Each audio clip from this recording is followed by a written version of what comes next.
भारतीय जनमानस के लिए महाकाव्य रामायण का खास महत्व रहा है, क्योंकि ये आदर्श जीवन के हर पहलू से संबंधित है। यही वजह है कि करीब 36 साल पहले आए जब रामायण सीरियल टीवी पर आया था, तो उसका संसार जनता के लिए अद्भुत था।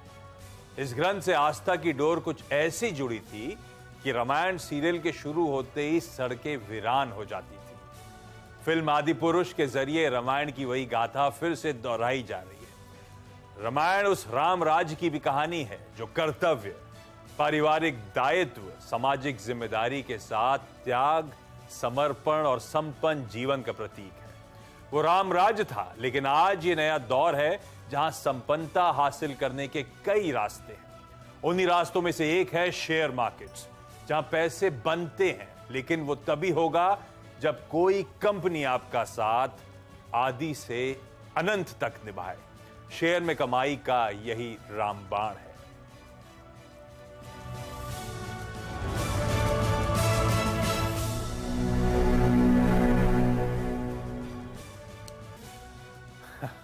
आगे बढ़ूं उससे पहले जो तीनों गेस्ट्स हैं जो आज हमारी मदद करने वाले हैं इस वीकेंड स्पेशल में, उनको इंट्रोड्यूस कर देता हूं। हमारे साथ होंगे गौरांग शाह साहब, राजेश अग्रवाल जी और अमरीश बालिगा साहब। आप तीनों का स्वागत है। हाँ तो भाई, इस वीकेंड में एक ही चीज सबसे ज्यादा चर्चा में रहने वाली है, वो है इस साल की अब तक की सबसे बिगेस्ट रिलीज आदि पुरुष। रामायण पर बेस्ड ये मूवी और साइमल्टेनियसली शॉट हुई थी हिंदी और तेलुगु लैंग्वेजेस में। प्रभास, सैफ अली खान, कीर्ति सेनन वगैरह वगैरह ये इस मूवी की स्टार कास्ट है। खैर, मूवी के इमेजेस आपकी स्क्रीन पे चलते रहेंगे। गौरांग सर, मैं पढ़ रहा था, दिखाई गौरांग सर को स्क्रीन पे बहुत स्ट्रॉन्ग एडवांस्ड बुकिंग के नंबर्स आते हुए। गौरांग सर, अब तो रामायण भी सिनेमा घरों में आ गई है, आप भी हो आओ सर। कोई प्लान बनाया नहीं बनाया? बहुत बहुत धन्यवाद आशीष, इस शो पर आमंत्रित करने के लिए, और आप सभी को शुभ दिन हमारे तरफ से। पहले तो इस कार्यक्रम का जो विषय आपने रखा है वो अपने आप में बहुत ही अद्भुत है, और जो विषय को लेकर के आप आगे बढ़ रहे हैं, जाहिर है हम तीनों को मेरे ख्याल से कटहरे में खड़ा रहना पड़ेगा। बेहतरीन से बेहतरीन विकल्प, आदि से अनंत तक जो विषय आप लेकर के आए इस प्रोग्राम का, इसको जुड़ते हुए। जहां तक रहा आपका प्रश्न का उत्तर, बाकी कोई भी रिलीज अगर होती तो मैं शायद अपने आप को इतना उत्साहित नहीं करता, लेकिन जिस विषय पर ये पिक्चर बनी है, ये फिल्म बनी है, उसको लेकर के मैं काफी लंबे समय से प्रभावित हूं, और अवश्य समय नहीं भी होगा तो समय निकाल करके इस पिक्चर को देखने हम बिल्कुल जाएंगे थिएटरों में। अरे वाह, गौरांग सर भी जाने की तैयारी में है भाई साहब। आज भी गौरांग सर आपको व्हाट्सएप, सोशल मीडिया में कहीं नहीं दिखेंगे। कोई मूवी देखने का कोई शौक वक्त नहीं है, लेकिन आज वकालत कर रहे हैं भाई देखने की। लेकिन राजेश सर, स्वागत है। मैं पढ़ रहा था, पहले दिन स्पेशल शो सुबह 4 बजे से शुरू हो चुके हैं, बहुतों ने निपटा दिए already. I am sure show में आने से पहले आपने भी रिव्यूज जरूर टटोले होंगे। क्या लग रहा है पढ़ के समझ के, हिट या सुपर हिट?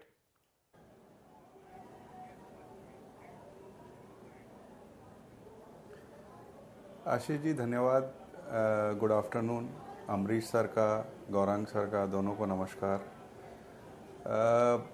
आपको एक बात बताऊं, मैं पिक्चर जाने से पहले रिव्यूज़ पढ़ता नहीं हूं। ये मेरी एक आदत है, क्योंकि रिव्यूज़ वगैरह पढ़ने के बाद ना थोड़ा सा माइंड हिलने लगता है, और आपको पता है मुझे 100% स्कोर बनाने की आदत है। तो जाना तो सभी है, अब वो हिट होगी, फ्लॉप होगी, कैसी होगी, ये अगली बार जब आपसे मिलेंगे तब चर्चा कर लेंगे। लेकिन एक्साइटमेंट न केवल मुझे है, बल्कि देख रहा हूँ प्राय सभी को है। टिकट के नंबर्स अच्छे आए हैं, बॉक्स ऑफिस कलेक्शन अच्छे आए, और मैं दिल से चाहता हूँ कि ये पिक्चर हिट हो जाए। 500 करोड़ की पिक्चर लगभग सबसे महंगी पिक्चर कही जा सकती है इंडियन हिस्ट्री में। इतनी अच्छी स्टार कास्ट है प्रभास, कीर्ति सेनन की, तो दिल से ये दुआ है कि पिक्चर हिट हो जाए, सबका भला हो। ठीक है, अब अगली बार जब राजेश सर से मुलाकात होगी तो आप जानते ही हैं, जब होगी तो बट ऑब्वियस से कहीं ना कहीं से सवाल तो पूछ ही लूंगा राजेश सर से, मूवी कैसी लगी, एक अच्छा सा रिव्यू पूछ लूंगा। अमरीश, इतने दिनों से आप नजर नहीं आए थे, ये शूटिंग वूटिंग में बिजी थे क्या आप इसके? वीकेंड के प्लान्स लॉक्ड? देखिए, इनफैक्ट लास्ट 1.5 साल में मैंने कोई फिल्म भी देखा नहीं है थिएटर में जाके। हाँ।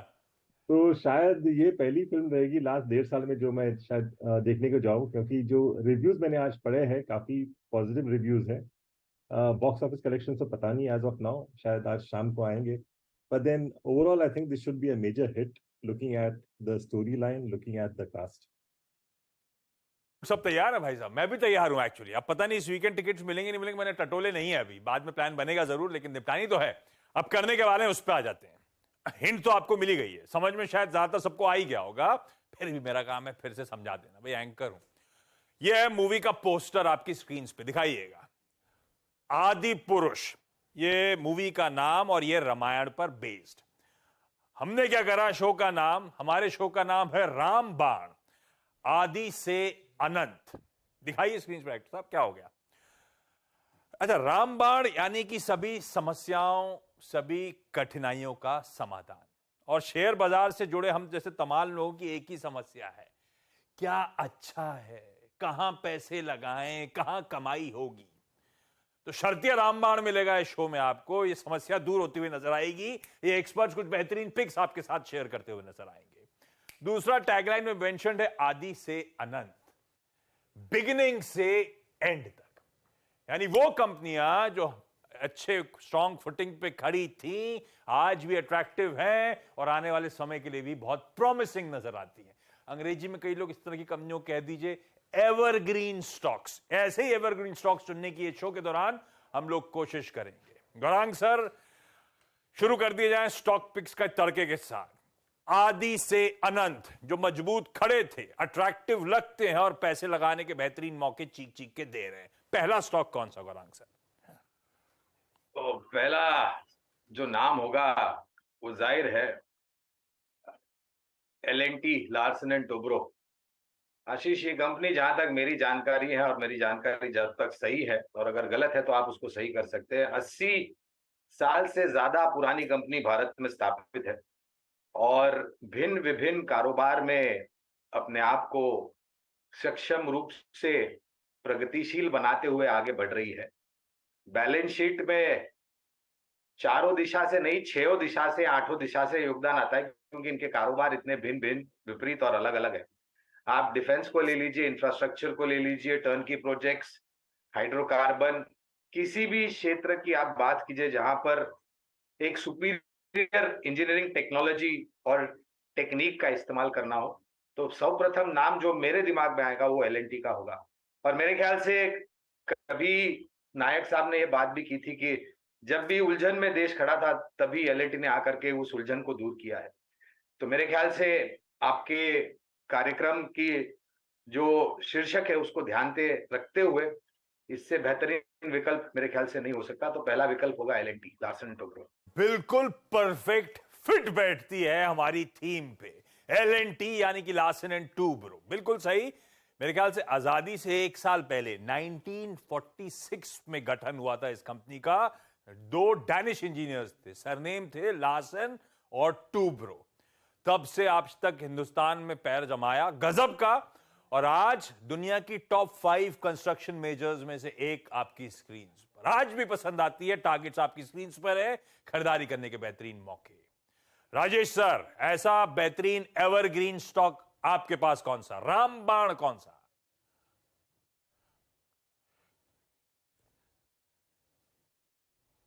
में टैगलाइन दी आदि से अनंत तक, तो आदि से अनंत तक अगर कहा जाए तो BSE को कहा जा सकता है। 1875 में ये इस्टेब्लिश हुई थी और जब तक शेयर बाज़ार रहेगा मेरे ख्याल से एक्सचेंजेस की भूमिका बनी रहेगी। तो आदि से अनंत तक ऑलमोस्ट फिट बैठता है।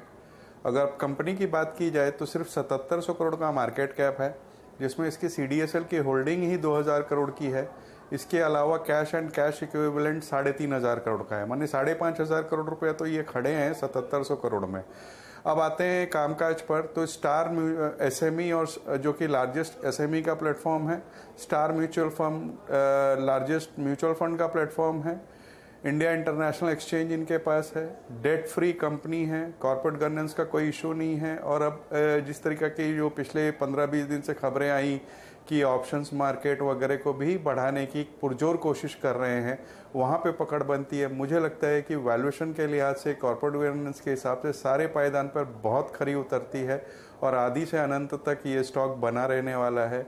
यहाँ पे कोई निवेश करता है तो मुझे लगता है कि आने वाले 1 साल में 15 से 20% की बढ़त बिल्कुल संभव है, लेकिन लंबी अवधि में ये हमेशा अच्छा रिटर्न देगा। वह शेयर बाजार के लिहाज से तो बिल्कुल आदिकाल से 1875 में शुरुआत, एशिया की लार्जेस्ट और अब कहा जाता है दुनिया की फास्टेस्ट एक्सचेंज है, कुछ माइक्रो सेकंड्स में काम होता है।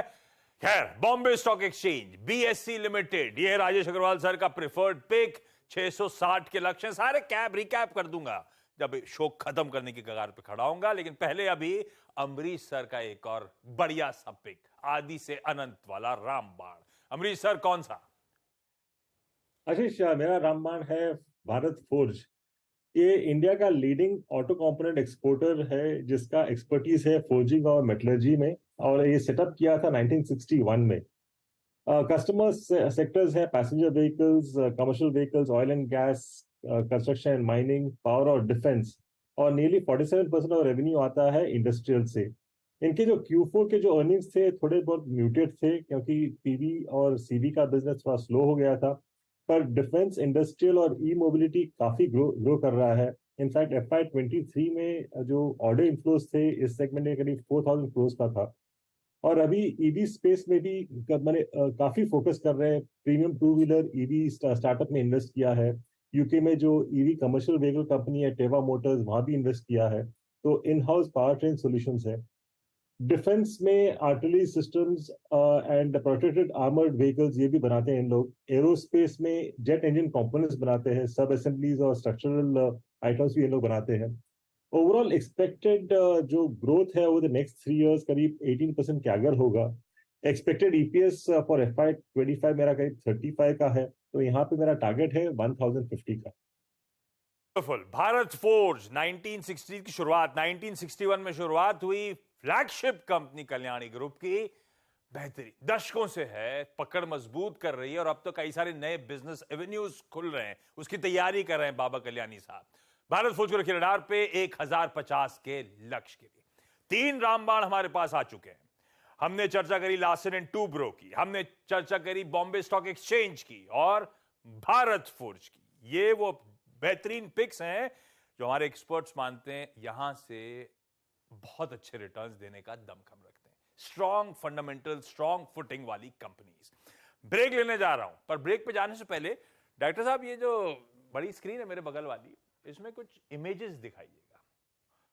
आप लोगों की स्क्रीन पे ये देखिए, ये रावण की इमेजेस आती हुई। ये इमेजेस नहीं है डॉक्टर साहब,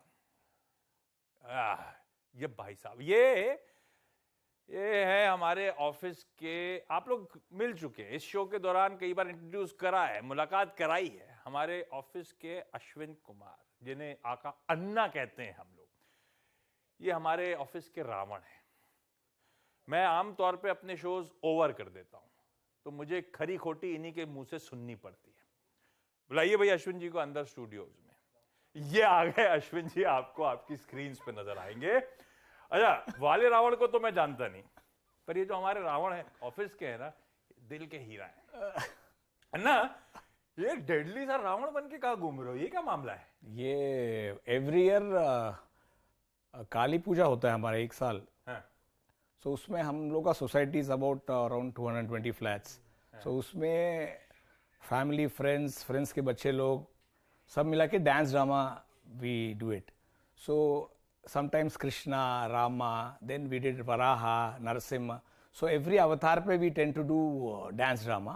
So it's an amateurish thing, but एक talent है, सबके talent है। You can see ये सब ऑफिस गोएस है, बिजनेस पीपल है, ये एक फ्रेंड का बेटा है। आप राजेश अग्रवाल साहब, आप देख सकते हो स्क्रीन पे क्या जितनी तैयारी सैफ अली खान ने इस आदि पुरुष के लिए नहीं करी, उससे डेडली तो हमारे अन्ना लग रहे हैं। देखा आपने? तो यहाँ पे बेसिकली ऑफिस बिल्कुल और इसीलिए शायद इन्हें अन्ना कहा जा रहा है कि ऑलराउंडर है। और गजब ऑलराउंडर है भाई साहब, गजब है। और क्या ड्रेसअप है, और ये सोसाइटी का फंक्शन हो रहा है जिसमें अन्ना इट्स अ रावण ग्रेट बने। हैपनिंग सोसाइटी एंड सब लोग फ्रेंड्स फैमिलीज सो ये- it's every year we do it, we choreograph. Property का रेट बढ़ाने की कोशिश कर रहा है अभी शो के थ्रू, आप उस पर बच जाइए। लेकिन अन्ना की इस परफॉर्मेंस के एक क्लिप के साथ छोड़े जाता हूं। ब्रेक के उस साथ पे जब लौटेंगे तो अभी 3 ही रामबाण हुए, 3 बेहतरीन रामबाण और लेकर आए। वो दिखाइए जरा वीडियो का क्लिप।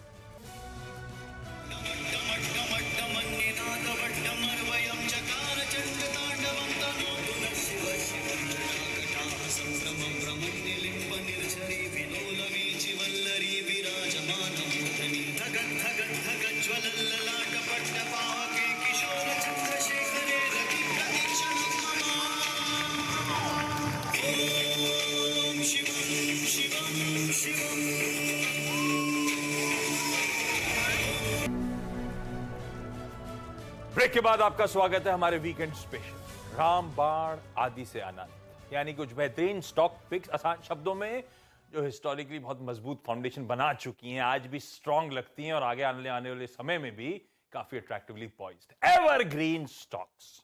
चलिए 3 स्टॉक्स हो चुके हैं, आगे बढ़ते हैं। अगले 3 स्टॉक्स पे एक्सपर्ट से कर लेते हैं बातचीत। देखिए, अरे डरा रहे हो डायरेक्टर साहब, अब हटाओ यार अन्ना को। बाकी गौरांग सर, राजेश जी और अमरीश जी को दिखाओ। गौरांग सर, अगली पिक कौन सी? वित्तीय क्षेत्र को पसंद किया है हमने, और यहाँ पर से भी अगर आप देखने जाए तो मेरे ख्याल से मैं गलत नहीं हूंगा ये कहने में कि भारत की सर्वप्रथम निजी क्षेत्र की सबसे बड़ी बैंक जिसका विलय बहुत बड़ा होने वाला है, मेरे ख्याल से जुलाई अगले महीने तक हो जाना चाहिए, HDFC बैंक लिमिटेड, ये हमने पसंद किया है। और एक प्रकार से अगर आप यहाँ पर भी देखें तो एक लंबा इतिहास रहा है इस बैंक का पूंजी खड़ी करने में लंबी अवधि के निवेशकों के लिए, और हमें जियोजित में लग रहा है कि वित्तीय क्षेत्र आने वाले कई समय तक आउट परफॉर्मिंग करता रहेगा, और वहां पर निजी क्षेत्र की बैंक्स ज्यादा प्रभावित होगी out performance. Beautiful. HDFC bank इस देश का सबसे प्रॉफिटेबल, सबसे स्ट्रॉन्ग रिटर्न रेशियोज वाला, और मेरे ख्याल से मार्केट कैपिटलाइजेशन में इस देश का ही नहीं, amongst the top rank banks globally आपकी स्क्रीन पर। और अब जिस पेरेंट के थ्रू आया था HDFC लिमिटेड, आज उसी को अमेलगमेट करने के लिए, उसी को अब्सॉर्ब करने की तैयारी कर रहा है।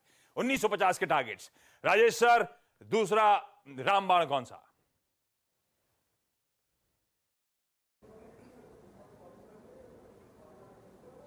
देखिए, रामायण एक महागाथा है और उसमें बहुत सारे कैरेक्टर्स हैं, बस कुछ सेंट्रल कैरेक्टर्स है। उसी तरीके से भारतीय शेयर बाजार भी एक महागाथा है और उसमें सेंट्रल कैरेक्टर कहा जाए तो रिलायंस के बिना ये हो ही नहीं सकता है। तो रिलायंस के साथ जाना चाहूँगा। सारे ही प्लेटफॉर्म अच्छे चल रहे हैं, फिर OTC हो, रिटेल हो, जियो हो।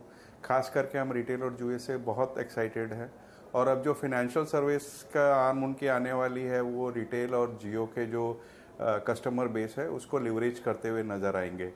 18,040 स्टोर थे इनके रिलायंस रिटेल के, और हर क्वार्टर में 800 साढ़े 800 स्टोर जोड़ती है। हमें लगता है ये स्टॉक आपको आदि से अनंत तक बिल्कुल आपके पोर्टफोलियो में होना चाहिए। रिलायंस इंडस्ट्रीज, डिस्क्लेमर आ जाएगा स्क्रीन पे। इस चैनल का स्वामित्व तो प्रबंधन इसी कंपनी के पास है, तो एक बार जरा सा किसी से चर्चा कर लीजिएगा, किसी वित्तीय सलाहकार से, अगर कोई लॉन्ग टर्म के लिए इन्वेस्टमेंट का आइडिया वाकई बना रहे हो। अमरीश सर, अगला पिक कौन सा? अच्छा, अगला पिक है एशियन पेंट्स, जो मार्केट लीडर है पेंट्स में for the last 54 years, double करता है top line every 5 to 6 years। और ऑन अ 3 year बेसिस देखें तो एशियन पेंट्स ने इंडस्ट्री को भी आउट परफॉर्म किया है with strong volumes of CAGR of 20%, और मार्केट शेयर भी इन्होंने काफी गेन किया है। एग्रेसिव प्रोडक्ट लॉन्चेस प्लान किया है, रिटेल टच पॉइंट्स करीब 5,000 रिटेल टच पॉइंट्स ऐड कर रहे हैं एवरी ईयर। और दूसरे जो बड़े हाउसेस लाइक JSW और ग्रासिम ने पेंट्स में एंट्री लिया है, शायद छोटे पेंट कंपनीज को इससे इफेक्ट होगा। Asian paints will not be affected at all. और FY25 का मेरा अनुमान है EPS का करीब 66 का, और यहाँ पे टारगेट मेरा बनता है 3,960। 3960 का लक्ष्य, 1942 में एक छोटी शुरुआत और आज हम सब जानते हैं एशियन पेंट्स का दबदबा। खैर हम सब ने अपना बचपन गट्टू के एड्स के साथ निकाला भी हुआ है, ऐसी बॉन्डिंग थी उस गट्टू के एड की। चलिए क्विकली रैप अप कर देता हूं आज के वो 6 बेहतरीन पिक्स। रामबाण जो आदि से अनंत तक साथ देने की तैयारी दे चुके हैं, देते रहेंगे। राजेश अग्रवाल सर का रिलायंस इंडस्ट्रीज और बॉम्बे स्टॉक एक्सचेंज यानी कि बीएसई लिमिटेड, अमरीश का एशियन पेंट्स और भारत फोर्ज, और गौरांग सर ने लार्सन एंड टूब्रो और एचडीएफसी बैंक पे दाव लगाए। स्क्रीनशॉट ले लीजिए, लिख लीजिए, ये वो बेहतरीन पिक्स जो लॉन्ग टर्म के लिए बहुत स्ट्रांग फुटिंग पे खड़ी हुई कंपनी। इस नोट पर आप तीनों का जुड़ने के लिए, बेहतरीन स्टॉक पिकिंग कराने के लिए थैंक यू सो मच। अगले हफ्ते जब आप लोग जुड़ेंगे तो आप सबसे इस मूवी का रिव्यू भी ले लूंगा और आप सबका इस खास पेशकश को देखने के लिए